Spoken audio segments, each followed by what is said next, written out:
हेडलाईन्सचे प्रायोजक आहे NBC bearings, लांब पळण्यासाठी। प्रकाश आंबेडकरांकडून रात्री उशिरा मनोज जरांगेंची भेट, लोकसभा निवडणुकीबाबत चर्चा। नेमकी चर्चा काय केली ते वेळ आल्यावर सांगू। भेटीनंतर प्रकाश आंबेडकरांची प्रतिक्रिया।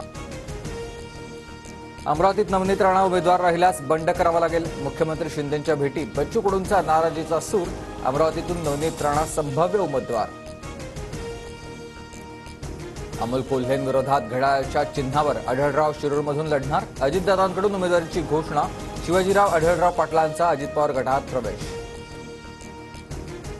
अमोल कोल्हे डायलॉगबाजी करण्यात एक्सपर्ट, अजित पवारांची टीका। तर शिवरायांप्रमाणे नथुरामची भूमिका केल्याचंही सांगा, काँग्रेस तुमचा प्रचार करते का बघू, अमोल कोल्हेंना आव्हान।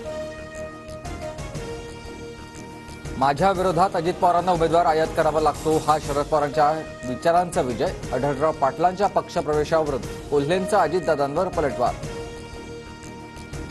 अजित पवारांच्या राष्ट्रवादीचा पहिला उमेदवार जाहीर, रायगडमधून सुनील तटकरे लढणार, तर आम्हाला समाधानकारक जागा मिळणार असल्याचा अजितदादांचा।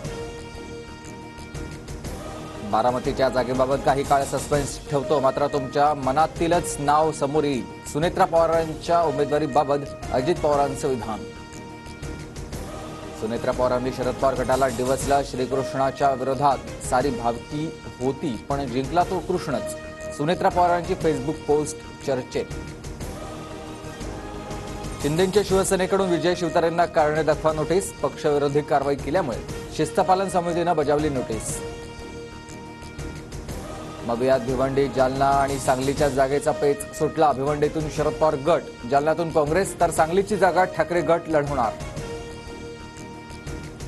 नाशिक लोकसभेसाठी भुजबळांच्या नावाची चाचपणी, शिंदे भाजपमधल्या तिढ्याऐवजी नाशिकची जागा अजित पवारांच्या राष्ट्रवादीला सुटण्याच्या चर्चा।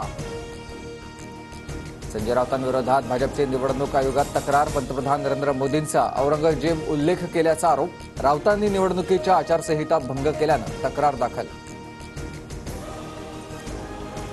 चेन्नईचा आयपीएलमध्ये सलग दुसरा विजय, शिवम रचिनची धमाकेदार खेळी, गुजरात टायटन्सचा 63 धावांनी पराभव।